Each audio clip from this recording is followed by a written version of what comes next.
tapi tidak tingkatkan integriti kita, masih dengan amalan yang sama. Kita salat dan puasa bulan Ramadan, tapi amalan kecurangan dan rasuah masih berterusan. Kemudian ihsan terhadap orang yang derita itu tidak meningkat. Jadi mudah-mudahan kita semua diperingatkan dan dapat meningkatkan. Apa relevannya dengan para polis? Kerana kita semua disekolahkan semula. Dan isu-isu yang kita bincang dan juga disentuh oleh Tan Sri Razarudin sebentar tadi, isu khidmat, isu ikhlas, isu amalan, isu integriti, itu terkait rapat dengan tradisi dan risalah serta kesan penghayatan Ramadan.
Ini harus kita peringatkan kerana tak kala negara itu aman dan kita mengejar kemajuan, kita buat andaian, iaitu semua keadaan terkawal tanpa sedikit pun mengingatkan bahawa ini tidak berlaku dengan sendirinya. Keadaan geopolitik tidak menentu. Negara-negara ASEAN sering saya katakan di antara yang paling aman, rantau yang paling aman. Pemacuan dan kepesatan pertumbuhan ekonomi jauh lebih meyakinkan ketimbang rantau lainnya. Tetapi rantau ini punya sejarah tersendiri. Hidup dan berkembang dalam pembenturan dua ideologi, perseteruan kuasa-kuasa besar yang meletakkan kita dalam keadaan cemas dan harus terus berwaspada. Kita juga warisi satu sistem di mana kita terpaksa bertempur puluhan tahun dengan gerombolan komunis militan yang meragut banyak nyawa. Ya, bukan saja pembenturan atau pertemuan ideologi, tapi melibatkan tindakan gadas dan senjata yang menyebabkan sejarah kita melanggar beberapa peraturan dan undang-undang yang keras menghadapi kerumunan tersebut. Itu sejarah sudah berlalu. Tetapi kalau kalangan yang lupa dan tidak sanggup belajar dari pengalaman sejarah akan dihukum kerana kejahilan mereka dan penafian bahawa kesiapsiagaan dan kewaspadaan itu diperlukan. Saya mulakan tadi dengan membaca sepotong ayat Quran tentang bulan Ramadan. Keistimewaan bulan Ramadan, Syahrul Ramadan, kerana unzila fihi al-Quran, turunnya Al-Quran. Dan kita di akhir Ramadan, dalam kesibukan kita, jangan melupakan bahawa keistimewaan Ramadan itu ditingkatkan keistimewaannya di akhir Ramadan. Turun Quran, kerana Allah menjanjikan Quran itu hudan linnas, petunjuk bagi manusia yang harus membaca, memahami, menghafal dan mengamalkan. Dan kerana Ramadan itu bulan turunnya Quran dan bulan kita dilatih. Ya. Tadi ketua polisnya sehinggalah pasukan biasa di lapangan, keluarga mereka semuanya tanpa kecuali kembali ke madrasah Ramadan. Ini keistimewaan dalam disiplin Islam. Hebat seperti manapun, tidak terkecuali masuk kembali untuk dilatih kerohaniannya, kekuatan mentalnya, disiplinnya, dan ihsan, keprihatinannya. Tidak ada andaian, hebat seperti manapun, tinggi pangkatnya,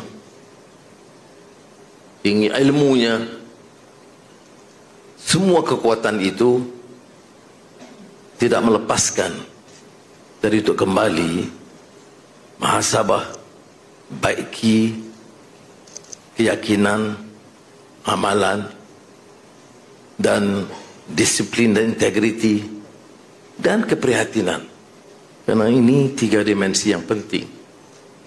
Sebab itu saya kadang-kadang lontarkan pandangan untuk difikirkan bersama mengapa kita yang lalui proses ini, yang sukar di bulan Ramadan, tetapi tidak tingkatkan integriti kita, masih dengan amalan yang sama. Kita salat dan puasa bulan Ramadan, tapi amalan kecurangan dan rasuah masih berterusan. Kemudian ihsan terhadap orang yang derita itu tidak meningkat. Ini mudah-mudahan kita semua diperingatkan dan dapat meningkatkan. Apa relevannya dengan hari polis? Kerana kita semua disekolahkan semula. Dan isu-isu yang kita bincang dan juga disentuh oleh Tan Sri Nazaruddin sebentar tadi, isu khidmat, isu ikhlas, isu amalan, isu integriti, itu terkait rapat dengan tradisi dan risalah serta kesan penghayatan Ramadan. Jadi saudara-saudara yang saya muliakan, PDRM kini tentunya sudah jauh lebih berupaya, bukan saja pimpinannya, tapi menteri juga, Saudara Saifuddin, kadang-kadang lelah saya dengar tuntutan-tuntutan dia. Sini tak cukup, ini tak cukup, Jabatan Siasatan Jenayah mobilnya slow, kemudian AMLA tidak canggih dia punya operasinya, di sempadan tidak kekuatan. Tapi saya syukur kita dengar, dan insya-Allah kerana saya lihat rekodnya, betul kita capai banyak kemajuan. Tapi bila kita ambil langkah baru-baru ini, tahniah. PGA, siasatan jenayah, komersial, AMLA, sempadan, bila bekerja sebagai satu pasukan, menyerbu dan bertindak, saya salute, itu kejayaan yang sangat membanggakan kita. Lihat umpamanya yang pesan-pesan peluru, itu berkontainer. Kalau dicampur semua, puluhan kontainer diseluduk masuk. Ya. Tentunya bukan beberapa bulan, mungkin beberapa tahun. Lihat penyeludupan di sempadan yang menyebabkan kita kerugian ratusan juta, bukan bilion ringgit. Lihat juga isu-isu yang dikaitkan dengan kejayaan narkotik baru-baru ini. Bukan sahaja tentang merugikan, merusakkan masa depan anak-anak kita dan mengaibkan kita sebagai satu negara bila dijadikan transit negara asing untuk dihantar ke Australia umpamanya. Sebab itu saya hargai, saudara, bila ada tindakan yang tegas dan keras dari pasukan. Dan ini harus dilakukan secara konsisten.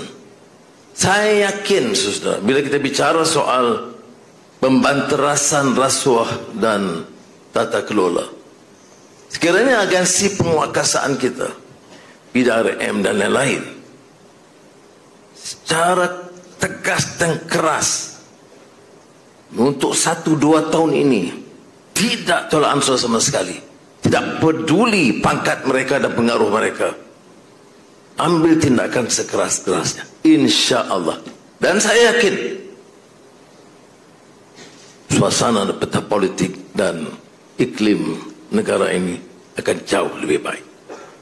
Ini memerlukan tekad politik pimpinan, termasuk jemaah menteri dan pimpinan pasukan PDRM keseluruhannya. Kerja sebagai satu pasukan dan bertindak. Saya faham risikonya besar.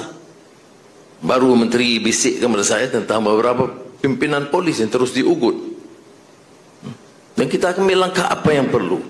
Kerana kalau kita terima ugutan, maknanya kita sudah menyerah kepada penjenayah atau pengkhianat.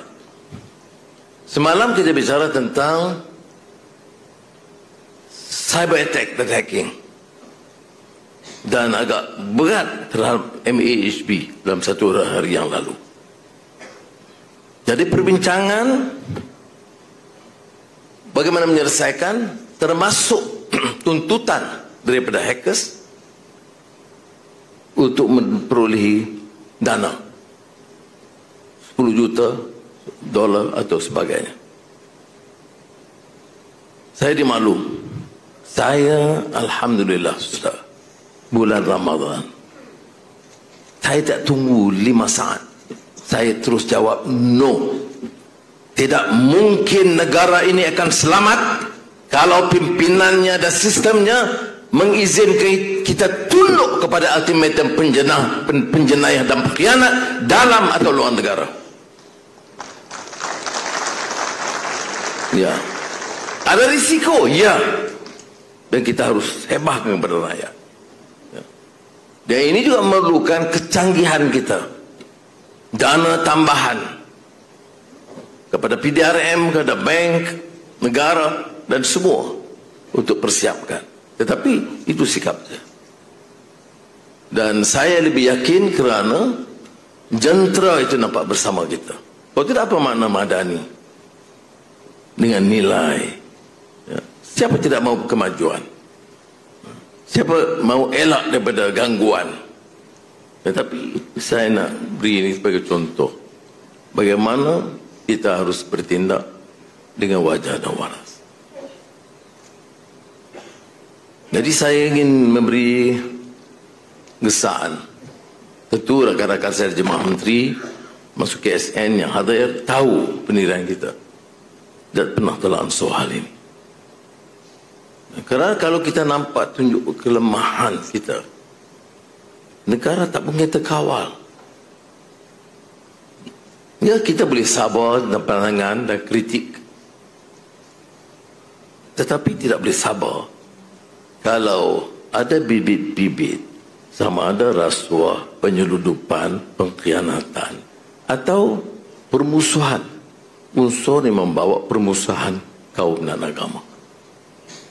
Umpamanya yang terkini soal pembinaan masjid di tapak yang ada kuil yang tidak mendapat izin. Ada orang tidak mahu sebut bukan kuil haram, tak apalah istilah, tapi kuil itu tidak mendapat izin milik tanah dari tuan tanah, sama ada dahulunya Dewan Bandaraya atau sekarangnya syarikat. Kita negara hukum, saudara. Negara hukum ini ikut hukum. Dan oleh kerana nak jaga hubungan antara kaum ini, kita lakukan sesuatu yang tidak semestinya perlu, iaitu gunting dengan baik. Kerana bagi mereka itu tempat kepercayaan dan amalan agama harus dipindahkan dengan baik. Tak pernah terfikir dan dibicarakan tentang merobohkan, tetapi itu yang menjadi naratifnya.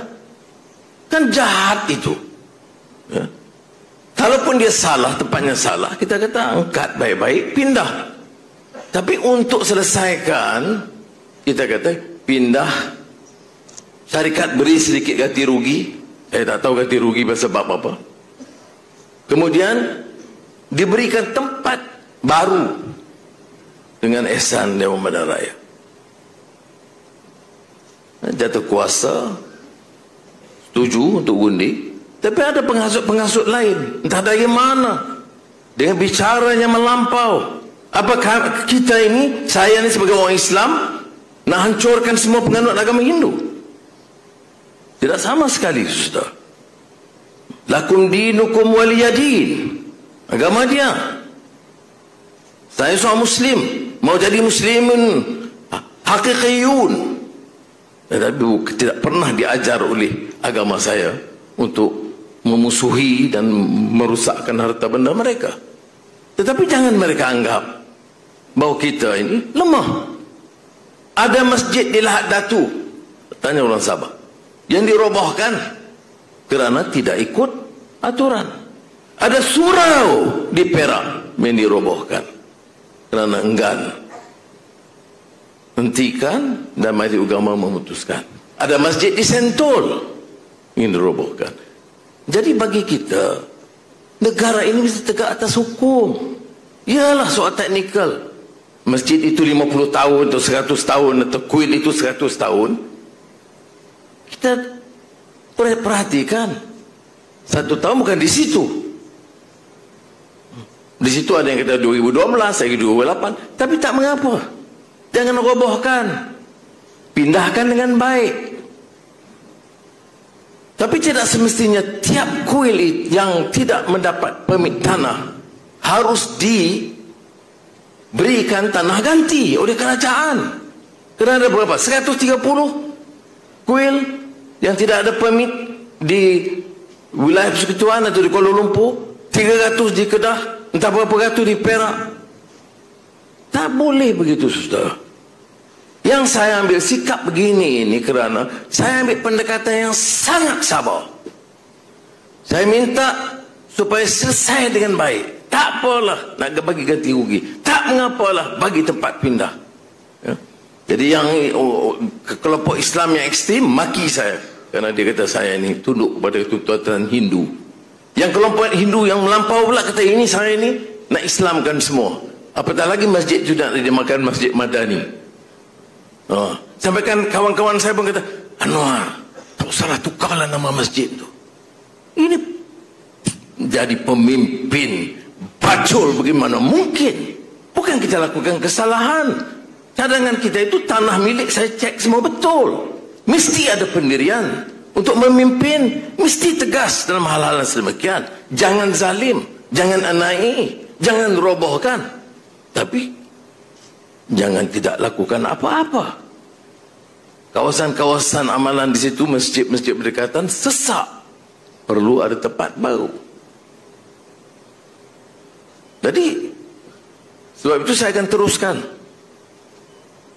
untuk meletakkan batu asas masjid pada 27 hari bulan.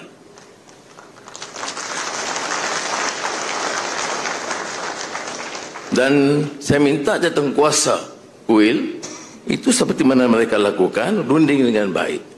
Sudah bayangkan menteri runding 2-3 kali, Datuk Bandar pergi ke tempat itu, cukuplah ya. Jadi saya tegaskan, bila kebenaran masjid ini diluluskan 2019, ya, tahu Perdana Menteri masa itu,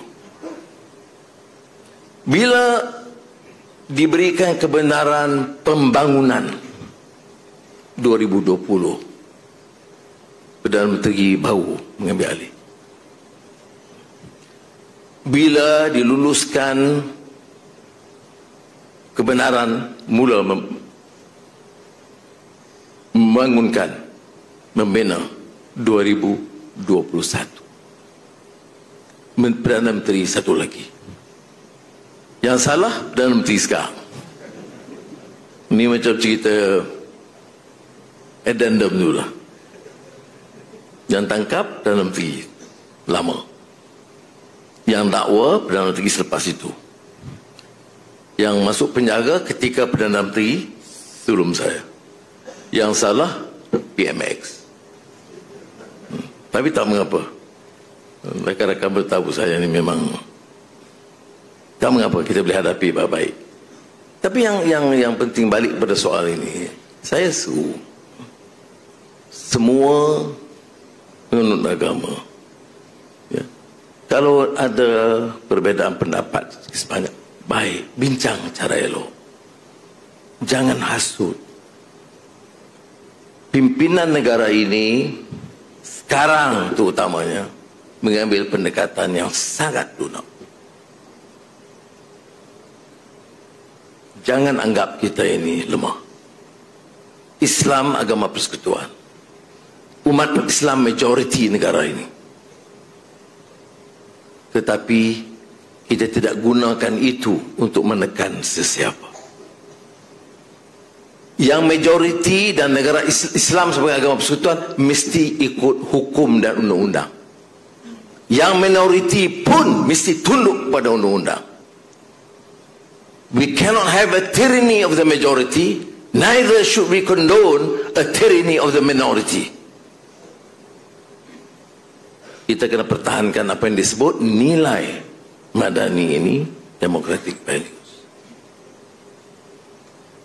Saya pilih untuk menjelaskan hal ini kerana nak bagi satu mesej yang jelas. Majlis Agama Wilayah, Syarikat Kenaan, Dewan Bandaraya, semua itu diminta sederhana, sopan, bincang dengan baik, cari jalan penyelesaian.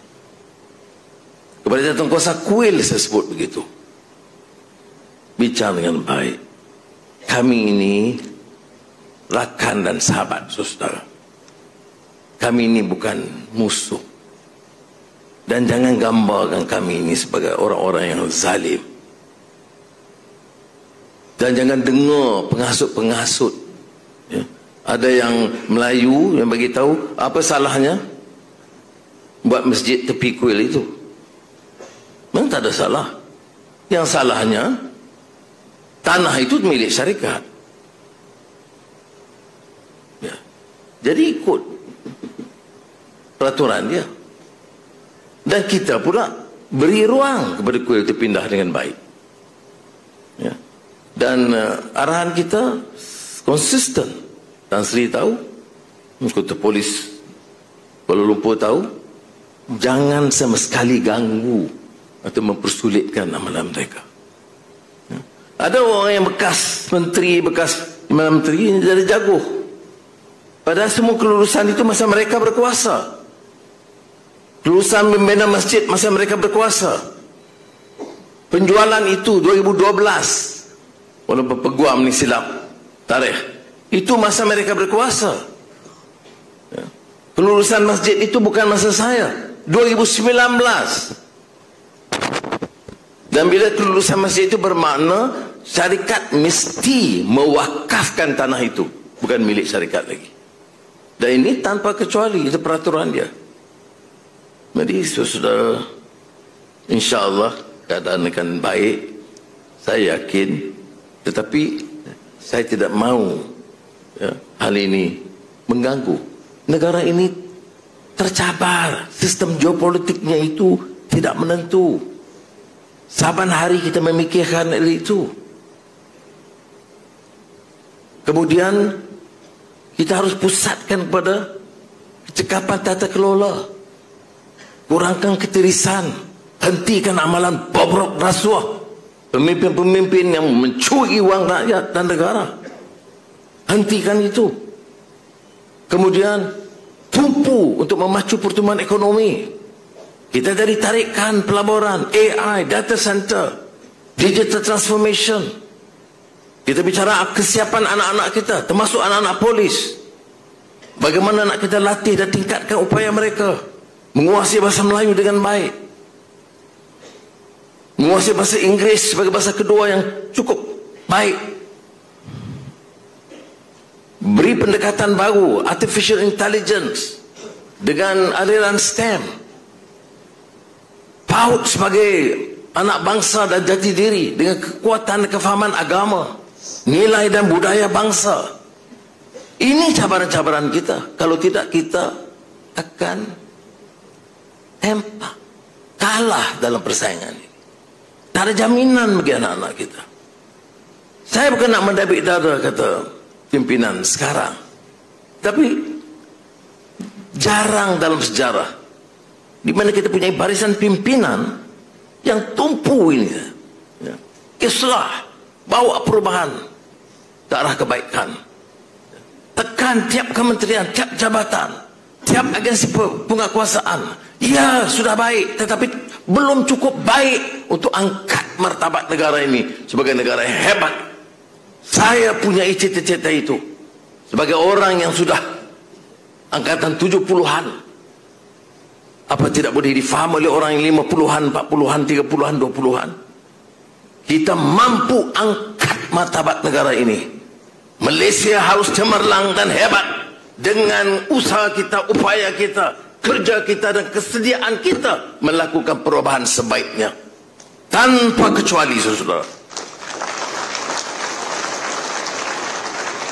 Demikian kesan saya kepada pasukan yang menjadi tunggak keselamatan negara dalam negeri, kepada pasukan yang punyai jaringan yang kuat dengan masyarakat, kerana kehadiran saudara hampir tiap negeri, tiap daerah, tiap kampung dan desa dan bandar, dan berdepan dengan berbagai masalah.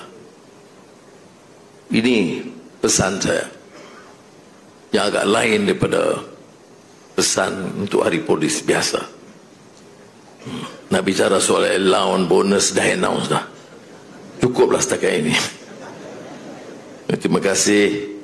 Sambutlah akhir Ramadan ini dengan meningkatkan amalan la'allakum tattaqun, dan sambutlah Aidil Fitri dengan baik dengan keluarga dan yang bertugas. Percayalah, saudara punya sumbangan yang sangat berharga kepada negara kita. Wassalamualaikum warahmatullahi wabarakatuh. Terima kasih yang seterusnya. Mari semua persilakan yang hormati Ketua Polis Negara untuk menjemput dan mengiringi yang berhormat Menteri Dalam Negeri untuk bersama-sama naik ke atas bagi mempertekan upacara seterusnya.